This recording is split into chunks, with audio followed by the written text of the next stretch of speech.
The Match Ball. Cool, that was a bit much, wasn't it? Welcome to the show. We're streaming live on YouTube for our TSB Plus members who get early access to the Match Ball. You can watch it in the free feed later on and listen in your podcast app as well. Brought to you by Levi Solicitors, this one. 10% discount on your legal fees on their full range of services in 2026. Full details and terms on the website, levisolicitors.co.uk/the square ball. It's Dan, Michael and Chris Mack. Just racing through that to get Thanks, to... Dan. I'm glad you didn't throw it to me, 'cause I couldn't be bothered. You can't make light after that. I mean, like, do you know what? With that game, at this point here, sort of 5-10 minutes after full time, whatever, just trying to process how I feel about that, because you're up, you're down. It's a proper roller coaster ride, and I've just decided I've just got to hand this one over to the football gods and say, all right, that's happened. We recorded propaganda. Well, it was about 11 o'clock today, and I think we both said we'd lose. Yeah. And I was kind of all right with it when I said it then. Yeah, I came into it with no expectation. I don't feel that all right with it right now. It's the hope. Yeah. I would have been okay if we just lost 2-1 like a normal team. Yeah. But to go ahead 3 times, it was all very Spurs under Jesse Marsh. Moving ahead and kept going ahead and then kept giving up goals. I'm just trying to ignore this burning feeling coming from the back of my head. I don't know what it is, but I don't like it. It's scaring me. Could be a brain aneurysm. Well, let's hope not. Thank God. Hopefully it is. Yeah. I don't know how to start to sort of rationally unpick any of that. So I'm not feeling very rational at the minute. I'm just... it's funny because we were talking about... Was it on propaganda earlier when we recorded it? Just about the idea that football's just sometimes... You can't say anything but other than it's not fair. And that's how it feels coming out of that tonight. It was funny last night when it happened to West Ham. Yeah. It's not as funny today. Got to be honest. No, it's not, is it? No. It's a proper kick in the bollocks to lose like that, having been in front 3 times. But there were a lot of messages flying around in like WhatsApp groups and things like that saying, great game for the neutral and all that. But that's from the comfortable position of either being in front or at least level. So to not be behind in that game until the 150th minute or whatever it was is pretty galling, isn't it? Also, why is a neutral watching Leeds and Newcastle on a Wednesday night? Go spend some time with your friends, you fucking loser. Right. Yeah, fair enough, yeah. God. Should we be positive first? I mean, there's plenty. There's overwhelming sadness in the room, I've got to be honest. We've all basically, the game finished and we've all just been, well, I went off to do some jobs like you do when you've had a bereavement and you just want to get some stuff done. You start cleaning some stuff. Yeah. I've been like folding up boxes and sorting out recycling. So I've been doing that. Right. But I'll tell you what, the you two are sat in here in silence. The trying to be positive with it is that we've absolutely gone toe-to-toe with Newcastle there in a way that I didn't expect going into tonight. So we overperformed, and that's probably the root of the disappointment, apart from the nature in which you lose. But we offered a hell of a lot. It's just a shame that it went as it went. And ultimately the gap is what it was before this round of fixtures. It's just got into be in front, then pull peg back, and so on and so on and so on and so on. So there's plenty to be positive about if you can be rational about it, but it's very hard to sort of summon up rational thought at this moment, isn't it? It's the ongoing thing with Leeds where a player will have like a really good performance that should be remembered for winning, and they don't. It's like when Tanaka scored against Hull, when Aronson scored the other day, when Aronson scored twice today, Firpo scoring against Sunderland. Like, there is just, I don't know, it just seems to keep happening. Poor old Brendy. I genuinely feel really, really sorry for him. Yeah. Because he was good. 2 nice finishes, and then that, which, I mean, is sort of handball, I suppose, isn't it? I mean, it was. You can't argue it, can you? Well, the Newcastle fans seem pretty strong in arguing the first one wasn't. But it's funny, there's my mate John who's there tonight, Geordie, Newcastle fan, and he was bitching and moaning at half time about the referee. The ref got absolutely just about everything right, I think, tonight. He refed it pretty well for the most part. There was frustration when he didn't book Barnes early for the pullback on Ampadu, which he should have done, and then booked other players for similar stuff. But by and large, some of these things get given, some don't. He got the vast majority of it right. Should have had the bollocks to send off Joe Linton for clapping in his face. What, for diving? Having not given him a penalty for diving, and just for generally being on him for quite a long time. But I get why the home crowd are pleading for everything, because you do, because we do it. Yeah. Jack Grealish got sent off for sarcastically clapping at the referee. Did he? Yeah, that was his second yellow card. Tonight? Mm-hmm. Interesting. So it does happen. I think Newcastle have a massive sense of entitlement now that they've got that Saudi money. Like, I think they thought they were going to have Kylian Mbappe, but now they've just got Anthony Gordon. So there is that. The old heroin-addled Princess Diana on the wing. Rest in peace, the people's princess. I mean, let's take some cheap shots because it feels like that sort of territory that we're in. Definitely. Yeah, it is a vastly cheap shots. But there was a lot to like about tonight in terms of going forward and hitting them on the break. Yeah, Brendan was excellent. The defending, not so much. Lucas Perry, who features on the video artwork here, has not covered himself in glory tonight. I think there is, sometimes with keepers, there is probably, the bar is set too high in terms of expectations. Like that final goal, somebody spins in the area, it's 8 yards out through a crowd of players. It's pretty hard to save everything. It's the fact he gets a hand to it, yeah. A fairly big hand on it, isn't it? But that's not the sort of body of evidence against him, is it really? It's just there are certain frustrations around his... well, there was the one in the first half, for example, where it was knocked out of his hand and into the goal, but it still just gives you the heebie-jeebies, doesn't it? I mean, every single corner did as well. Yeah, he's being targeted like Melier was in the Championship. It was happening at the weekend. Man United, they got a couple of chances in the first half from that. Although, actually, Lenny Yoro was kind of just elbowing all around him at that point. I think the big thing with Perry, and whenever he signed, we sort of talked about it on this and in the blog and stuff, his big issue was his footwork. And it seems to be his footwork let him down tonight, especially for the final goal.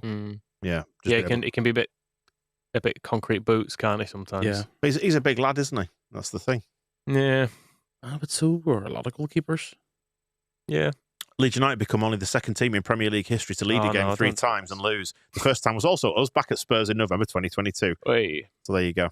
It reminded me a bit of the Newcastle game with Ellen Road, where Ian Hart sort of ended his career to an extent. Yeah. Then it was because I think we went 3-1 up in that, didn't we? But it was one of those where it felt like just a good game that we were winning until we weren't. And Harvey Barnes is this generation's Alan Shearer, isn't he? Yeah. You just fucking know he's going to score. Scores every time. I know. And what percentage of his career goals are against Leeds? It must be getting on for like 20% of them or something stupid. Is he actually any good? I don't know. He's brilliant when he plays against us. So it's hard to know. Like, he never gets an England call up, does he? Gen Z Danny Graham. So, yeah, I don't know if he's any good. But he's fucking great against us. How many goals has he scored against us now? He had 106 before today. I think he has 8 now. Okay, well, he scored 86. So 10% goals, 9% of his career goals and whatever. I mean, does it matter? It's just very high, isn't it? It's unfair, is what I'm saying. Given he's not even been playing us for a lot of that time, and he still managed to do that. Yeah, 8 goals in 10 games against Leeds, says Alex in the comments. Grow up. Harvey Barnes, that is, not Alex. I can't really do much more but laugh at that tonight. It just feels like so much has happened that it's going to take me probably until tomorrow to kind of pick it all apart. It's just stupid. We had to lose at some point, and I felt like tonight was probably the night for it, but it just didn't have to be like that. What do you think to this accusation that Chris Gray's making in the comments? You boys have been too laid back for my liking. But I mean, I'm just sad, Chris. Yeah. There's almost like an element of shock to it, isn't there? What do you do? You need a bit of time to understand what's happened there. I'm not generally a ranter and raver either. I just get sad. Yeah. I will say, if he wants criticism, I think the whole defence wasn't great today. Yeah. Well, actually, I thought I say the whole defence. I thought Goodmanson and Justin actually did pretty well at wing back, maybe attacking wise. Anyway, we seemed quite, which I know is maybe a feature of the system that you're quite content to let crosses in, then you defend them when they get there. But it felt like they had a lot of crosses going in. Well, I was going to say, let's talk about that first one then, if you want, because as Discourse of Peacocks points out, Strouk watched the first goal go in because he was too scared to give away the pen. That was the problem, was it? With it bouncing around, nobody got close enough to the attackers there to deal with it. If Ampadu goes a bit more with his head as well, he maybe gets a free kick for a high foot, but he sort of pulls out of it a little bit, and then I think as well. I think Goodmanson got roasted quite a few times tonight down that side. Don't know whether that's a system thing or a him thing, or maybe it is just the fact that we're playing with a back 5. But it did seem like those problems were happening down the left when we had a back 4 as well. So yeah, I mean, he was a bit isolated out there, wasn't he, I suppose. But yeah, he was. But yeah, I felt like all the the centre-backs weren't great. Nice to see Rodon back, because I don't think anyone expected that, did they? He was a few weeks. It was meant to be that he was out, and he's back. Although, was he fully fit? There's an argument for that he wasn't 100% there tonight. But I would say, like, as has been pointed out, a number of people bringing it up, this is a team that likes to get the ball wide and cross it. So you're facing a lot of that. It's one of their particular strengths. So you've got to be able to deal with it. But it's difficult, isn't it? It's very, very hard at this level. Yeah. Am I angry? Am I upset? I don't know how I feel. Sad. Yeah, that's what I'm going for. I think maybe subconsciously a lot of us felt there was inevitability about the 4-3. Just with the way we were defending. I think even at 3-2, it felt like we were going to concede. And at 3-3, it didn't feel like we were going to score. I made a note 87 minutes. Even now, I just don't want us to lose. Yeah. And because that's how it felt. It just felt like one of those games that it could have gone. I mean, we could have won it as well, couldn't we? Like when we got down the left in the 98th minute or whatever it was, and there was that cross that missed a few people. Like we were pretty close to winning it. And I suppose if we're going to look at the positives, we can say, well, it's good that we were still actually trying to win games, because across the season, if you try and win, I feel like you do come out better than just trying to hang on every time. Because you can lose 4-3 hanging on for a draw as well, or you can lose 4-3 trying to win it, can't you? So I suppose I'd rather us actually be proactive in these things. Yeah. I don't think the subs helped in that regard. I think the subs were all a bit it just didn't really seem to make sense with the way the game was going. It got very loose, didn't it? I think towards the end of that. But I was struggling to watch it, so I'm not quite sure what happened. I feel the only sub I feel like I could say definitely got wrong was that I didn't think Okafor was the right move at that point. No, because he doesn't really offer anything defensively. And when you've just scored to make it 3-2, but he was being lined up and then Leeds scored. I mean, just tell him to go and sit back down. He's still getting paid. Don't worry about it. The subs after that all felt a bit chaotic, because Rodon had cramp. I think it looked like Stack had kind of run himself into the ground. Gruev probably the same. So it all felt a bit like we were just making changes to get some fresh legs on. Did you make any money off this one, by the way? It's been asked. Oh, of course I did. Yeah. Was it a 1-0 you put the insurance bets on? Oh, I kept dipping in and out, didn't I? All right. So it's been a heavy week for insurance bets, as we went to 15-1 for relegation. I've got to be honest. Yep. But let's hope it doesn't come to that. Yep. I've renewed my car insurance next week as well. I'm hoping not to crash that. Right. That's the way I'm seeing it. Yep. Yeah, I'll check in on it. Right, so should we start to unpack the events of the game rather than just sitting here reeling? 1-0, Brendan scores. Excellent goal. 32 minutes in. I think up to that point, I'm just looking at the momentum graph now ahead of the first goal. We started brightly, actually. They had a spell of pressure before we got back on top of the game and made it 1-0. What was the first goal like? I can't even remember now. Their play just sort of falls over. Yeah, Chow falls over, and Calvert-Lewin just slides him in first time. Boom. Yeah. He put it in the bottom left-hand corner. And again, unfortunately, much like as was the case against Man United, but he just did not hold on to it for long enough. Barnes' first. That was Ampadu. That was the not quite getting the header. Strauch being a bit dithery. Strauch, I thought Strauch had a poor game, I have to say, today. But you could probably say the same with Beale and Rodon. I think he had a poor game today, but has actually been really good since the switch to the back three. I think he definitely gets unfairly criticised because, I mean, like all that time against Burnley and all that, like Joe Rodon made mistakes as well, but he didn't get criticised because he's Joe Rodon. Back to Brandy, that's the best strike of a ball I think he's ever had for Leeds. Surely it's absolutely perfect. It was his best game for us, possibly. Obviously, the handball. If only he'd not done the handball, it would have been a revelation. It was like seeing a new player, wasn't it? Yeah, he's leveled up his game completely so much in recent weeks, and for whatever's happened, just keep doing it. I wonder if like Calvert-Lewin's been working with him or something. What about mentality and stuff? Or just telling him more like where to put the ball and stuff. I know they seem like they've struck up a little bit of a relationship, and that's why at the weekend Calvert-Lewin hoisted him like he was in the Lion King in front of the cheese wedge. It was nice to see. So I don't know. Someone just putting a wee bit of steak pie across his forehead. Steak pie. It's also World Cup year, so there's probably that to be factored in with Aronson, and Calvert-Lewin. But I suppose Aronson maybe sees a chance for him to get in the starting team for America. So that's 1-1, and then we get the penalty in injury time at the end of the first half, where their player basically did he just fall onto the ball? I think it's a deliberate handball. I think he's trying to chest it, and he gets a bit off balance, and then just sort of still just chucks his arm at it. Yeah. In which case, second yellow. It should have been a second yellow. Yeah, I was looking up to see if the double jeopardy, double punishment applies for second yellows, and I can't really see any mention of it. And also, if it's a deliberate thing, that doesn't apply, does it? Like you've got to, if you've not made a deliberate attempt to play the ball and you foul someone, you can still be sent off, and it can be a penalty. I suppose there is enough doubt in there to suggest that maybe he did just fall over. Yeah, because he'd done that about 10 minutes earlier. He had a very bad game, didn't he? Falling over and then giving away the penalty. Quite just a bit like having Mr. Bean at the back. He was taken off at half time. He was just all over the place, wasn't he? Which made sense with him on a yellow and having conceded that as well.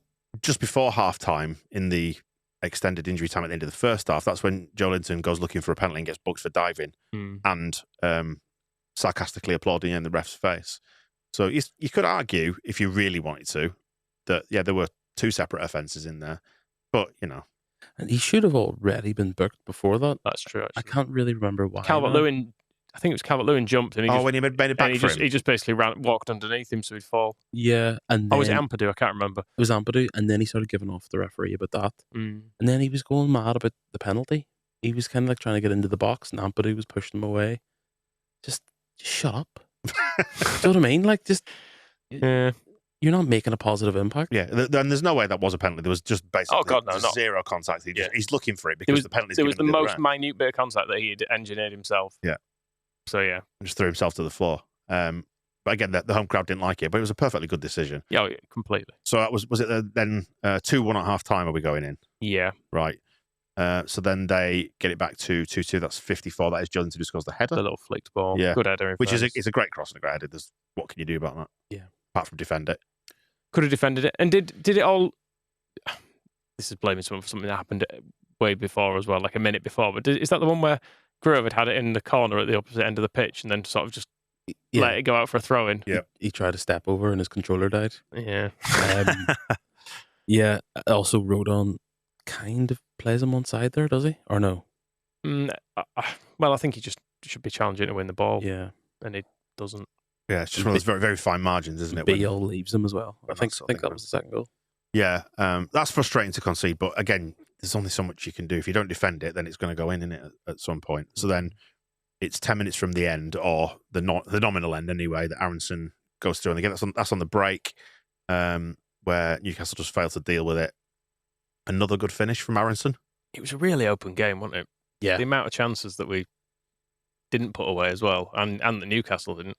And they basically left Leeds 2-on-2 in that attack for Aronson's goal. It didn't look like it was going in either. It just seemed like it would crawl wide and then it just crept in the inside of the post. And then obviously 3-3 is the penalty, which again we've dealt with the frustration of that, which William Farker's done his press conference post-match. He's mentioned comments on that, which I'll come to in a minute. So then, anyway, I think fair enough, it's been given. That's 3-3. And then I was out of the room for the 4-3. I'd had enough by that point. Went and sat in there.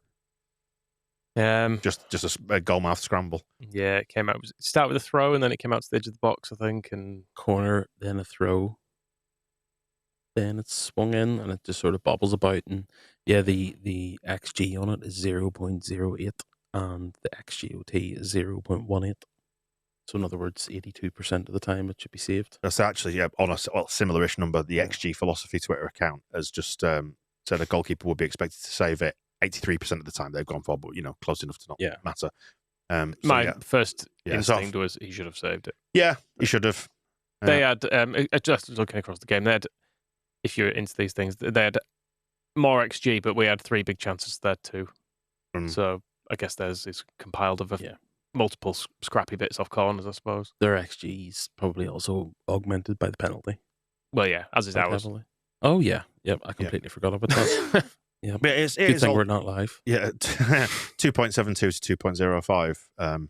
XG, which kind of reflects a high-scoring game. 18 shots to 14. 3 big chances we had to their 2. So, yeah, I mean, just an absolute ridiculous ding-dong of a game. And that's... Yeah. I mean, I will say last night I sat through the West Ham Forest game, and you're saying what people do, what are neutrals doing watching Leeds Newcastle? Christ, I watched that shit. Why? I've got too invested. I just wanted to check that West Ham was still bad, and I got stressed for a bit. But that was absolute shite. Was that game? Like Two crap teams. They both looked awful. Whereas this was actually looked like 2 good teams. Yeah, some of the time we have matched up. Like this has been a really tough run because way before the whole switching to 3-5-2, you looked at this run of games. Oh yeah, from Villa right through until this game and thought, there's a chance Leeds don't win a game here, and we've come out the other side of it, 8 points clear of the bottom 3, and frustrated that we haven't beaten Man United and taken at least a point from Newcastle. And we hit the bar as well. There's the James Justin chance where he hits the bar. Okafor's cross light on. It's just so, but they had chances as well. It was too much, all of it. Yeah, it was too much stuff happening. It genuinely could have gone either way. I felt like. Yeah, it's just the fact that we were in the lead on the 90th minute. So to not draw it just feels a bit unforgivable, doesn't it? Yeah, to be winning as the clock ticks around to 90. Admittedly, we had a long break, but still, it's a kick in the bollocks, isn't it? Yeah, I suppose we do feel generally a bit hard done to from this run, because I feel like we probably could have won at Brentford or Sunderland, could have beaten Scum, should have got something here. Should have beaten Sunderland just on the balance of play, I felt. Maybe the same with Brentford. I think, though, this has probably been the story of our season, I think. If there's one overarching theme, is that we've not quite yielded the points that maybe you could argue we should have done. But you now look at the games going forward, and you've got Fulham at home in the league, you've got Everton away, which is maybe nick a point there. Well, if we can put in a performance like the performance we've put in here, there's no reason why you can't go into that ground and Forest at home absolutely have to be. So your Fulham and Forest at home are both massive opportunities, aren't they? Chelsea are finished. We'll go down there and win. I mean, your Chelsea, Villa, Man City run looks difficult, and then you're into Sunderland, Palace, Brentford, Man United, Wolves. So there's a couple of little mini bits in there where you think we won't get anything, but then look at this run we've had. So, and the other thing that might happen is the bottom 3 might just remain completely dead, never win again. And then because if West Ham and Burnley Wolves stop winning, don't start winning, then it doesn't really matter what we do, because it'll just there's enough of a gap there that it'll just ebb away the weeks, and we'll kind of get to the end of the season with it. But yeah, there are winnable games there, apart from the FA Cup, which obviously we never win in. What do you do there? As many changes as possible. Well, the FA Cup game? Yeah. We might not be able to, though. Rest people, if possible. Right. Admittedly, we don't. We can change 5 or 6, can't we? Yeah, we can get Alex Kearns match fit. Good thinking. For the week after. Johnny Howson playing goalie when needed, goalie rush. Yeah, there's somewhere in the comments, I'll see if I can find it, but someone just sort of saying we probably need a plan for after we score a goal, for the sort of the next 5 minutes. Because we are a little bit prone to going somewhat chaotic in the wake of scoring. But that's maybe one of our Achilles heels. In some ways, that's just what happens when you're a bottom team, though, which we still are. I know we've had this good run, but we are still, very much even on a good day, I think we're a bottom 8 team, probably. Yeah. And we don't play a system that means that we keep the ball all the time to take the pressure out of the game like that. And I think when you look at the sort of wider way that the Premier League unfolds, like there are loads of talented players and good players in like the West Ham squad. But it's individual moments that turn matches, isn't it? Not so much necessarily the squad you've got. It's maybe system related or moment related. It's like there's a lot of very, very equal teams, and it's just whether you can hold other teams at bay, which, like we've seen, the bottom 3 as a rule can't. And like up to this point, we're all upset about Perry, which I think is fair enough because I think he's not had a good day. But then you look at yesterday, Areola gives away a penalty for punching someone in the face. At the week before, the Forest keeper is coming out of his goal and getting completely stranded. Like it's a thing. If you're down the bottom of the league, you don't have a very good goalkeeper. Yeah, or certainly not as good as the ones at the top end, and they have more to do. So I don't know. I'm not suggesting we should accept him being crap. I think we should, but we should probably acknowledge that we're not unique in the fact that we're down the bottom of the league and we're not entirely happy with our goalkeeper. Yeah. Although, when you look at the players that we've signed, quite a lot of them are probably slightly above the level that you would have expected, whereas he falls below it. Probably, yeah, just fractionally, I think. I think that's fair. Because I don't think he's a bad keeper, but like, as you say, I think you can tell we've paid what we've paid for him. Like, I think it's probably about on a par. He certainly has some. It's not that he's lacking the confidence. It's like you say, it's maybe just a footwork, handling, things like that. Whereas I think, like, you look at Meslier. Meslier was mentally gone. I think just for whatever reason he was broken and just needs to move for the sake of his own future. Whereas I don't think you see the same thing with Perry. I don't think he's lacking confidence. He just has moments that's like silly moments or moments lacking the right decisions or, like you say, footwork, saves, handling, whatever it might be. He just looks slow to react sometimes, which isn't great for a goalkeeper. No. But then again, sometimes he's making brilliant point-blank saves, so it does go both ways, doesn't it? It's just that when keepers make mistakes, it costs you. Yeah. He's also not particularly experienced for a 28-year-old. He's only got like maybe just under 200 games under his belt. Yeah, which I know 200 games isn't exactly nothing, but goalkeepers tend to sort of play more in their 30s. But he isn't really a goalkeeper in his peak, in his prime years yet. Yeah, let's hope not. Well, there is time yet. Daniel Farke has described it as heartbreaking. Compliments to both sides for the Premier League advertisement. Both passionate attacking sides. Mistakes on both sides. More than proud of the performance, their desire and bravery. It was an excellent first half. Thanks to Baron for those comments. Similarly, Popey saying, Farke, proud of the performance. Gutted not to win. Never mind draw. Lost to commend in scoring 3 times at St James's Park. Felt it should not have been given a penalty for the handball against Aronson. Also admits Perry should do better for the final goal, considering the pace it went in at. That's interesting. That's twice he's picked him out now. Where he always backed Meslier, but he's sort of publicly calling him out a couple of times here. They spent the guts of 20 million on Perry, and it's not really a position you could afford to take chances on in the Premier League. So you can't really wait around and see if your goalkeeper is going to work out. Because there is also the talk that he was the kind of compromise option, wasn't he? So maybe because he's not his man necessarily, maybe he feels a bit more emboldened to criticise. I suppose he has potentially got form for that with like Ramazani and that. He always went on about Ramazani not winning duels and Schmidt not being up to scratch. In terms of where this leaves the season, we're heading into the FA Cup game this weekend. As you said, you'd expect changes, rotation, all the rest of it. I do wonder if, given the spread of the games over the Christmas holidays, that we've had something every 3 or 4 days, and we've been stretched squad wise. With injuries, the suspension, all the rest of it. Rodon's not quite up to speed just yet. Because there's sometimes when you come off the back of a disappointment like this, and you just want to go again as soon as possible. Whereas I think now, actually, probably having the break with the FA Cup game and a different, it's a change of mindset, isn't it? It's a slightly different feel about it.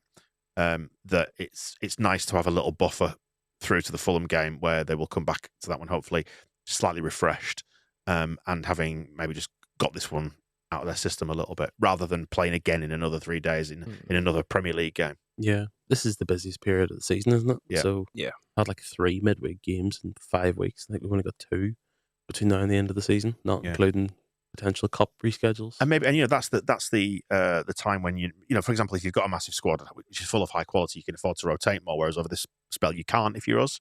Not so much. Newcastle have had a bit of a soft run over this period as well, because they've gone away to Burnley, then home to Palace, home to us. That's quite kind compared to our schedule over that, because particularly with the small gap between the Man United games. So it's not fair, as I'm saying. Yeah, sometimes it's just the way the cookie crumbles, isn't it? And you got to take it on the chin. You move on. Yeah, it was so close to being our best game, our best performance of the season. Was that? You just got to let them go, though, haven't you? You can't dwell on these. But at least we've got time to get it out of our system before we play Fulham, where again Ellen Road's going to be bang up for it, because we know it's an important game. We've got to win it. Would have been. I mean, if we'd have won tonight, what it had done to the table is great. Hasn't happened. Forget it. Move on. It's all we can do. Otherwise, you're just going to stew on it for forever. Yeah. Fulham are 9th. Ridiculous league. Don't look at where Brentford are. That's all I'm saying. Champions League, Brentford. Still good to see Sunderland dropping.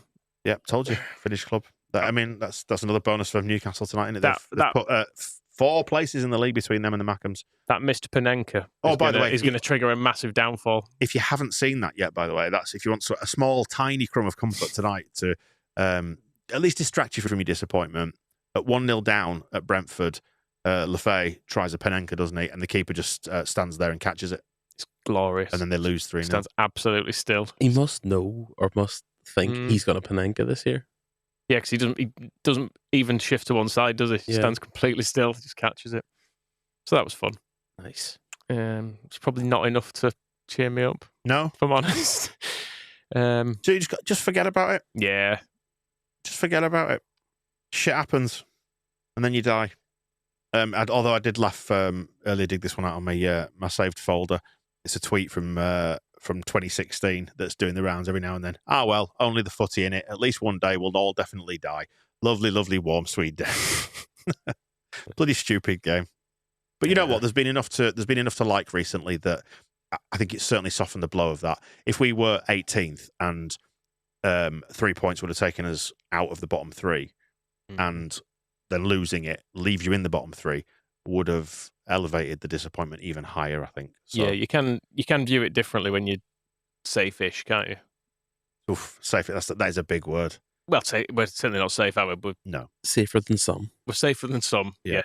Yes. Really didn't enjoy Anton Stack being reduced to Anton Stach. Yeah. And Don Goodman as well. I know. You don't get promoted to still have Don Goodman. No. Although he was very low-key annoying tonight. I didn't get... He was furious about the penalty that were given. Right. He won't stop fucking going on about how that shouldn't have been a penalty. Yeah. Didn't really address the fact that he had handballed it. Right. At any point. Just kind of went, I don't think that's really fair.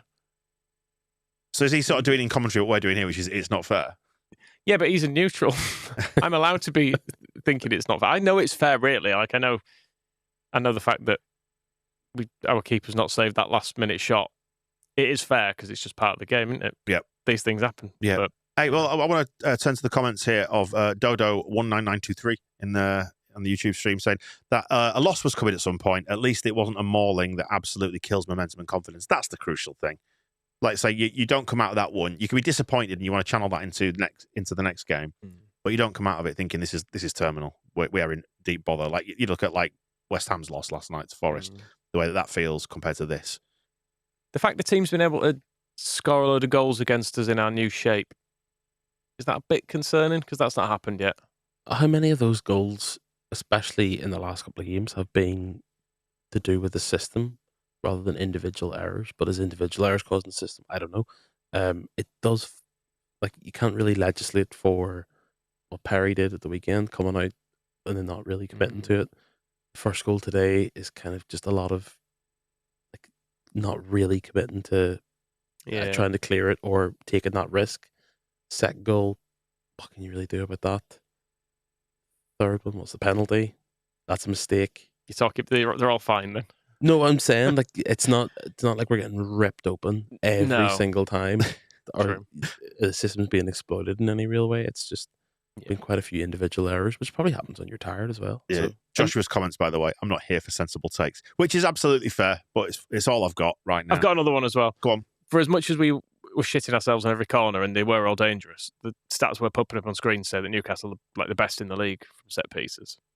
Pretty much, aren't they? Was it like them and Scum and us, I think? Or we're like all up there. The best. That's what I was saying earlier. Most goals from set pieces. If you looked at how they kept trying to get it wide and then whip crosses in either behind us or just hit the area, they kind of did to us a little bit what we've been doing to other teams on occasion. Yeah, it wasn't the plan that though, was it? Expansive games. Big Bastards FC. The plan was anti-football. Yeah, that was great fun for a neutral. Yeah, maybe we should. Let's stop that. Should we have gone more anti-football in the late stages of that? I don't know what to do, though, isn't it? Big people are allowed to play football too. Right. We're not body shaming people now. No, we're not. Oh dear. I wanted more grind. Right. I didn't really. I'd have loved that game if we'd have won it. Yeah. It would have gone down as one of the all-time classics, wouldn't it? It would, yeah. But as it is, such are the margins in football. Listen, we'll wrap it up there. Time is up on the match ball. It's getting late, 11:15. We've got 45 minutes before it's sleeping bag time. You staying? Yeah, I might just hunker down here for the night. Pop around, find some jobs to do at home. cheers to you members for joining us on the live stream. And at the end of the audio version, now we'll do a little bit of extra time for you, some bonus chat, even though that will be an almighty struggle, probably. The squareball.net/plus if you fancy becoming a member. To come before the weekend, got the weekly roundup on Friday. And then we do it all again. Member show at the weekend, plus FA Cup match ball. That's annoyingly early, by the way, noon. Is that Sunday as well? Yeah. It's not a time for football. Stop fucking doing this. Yeah. Anyway. That was 8:15, by the way. What? Everyone can fuck off. 8:15 start tonight. Yeah. Stupid. It's too bad. It's bad, isn't it? It is. It's bedtime. Some more comments coming in from Farker, which we'll deal with on extra time. But in the meantime, see you in 8. The Match Ball.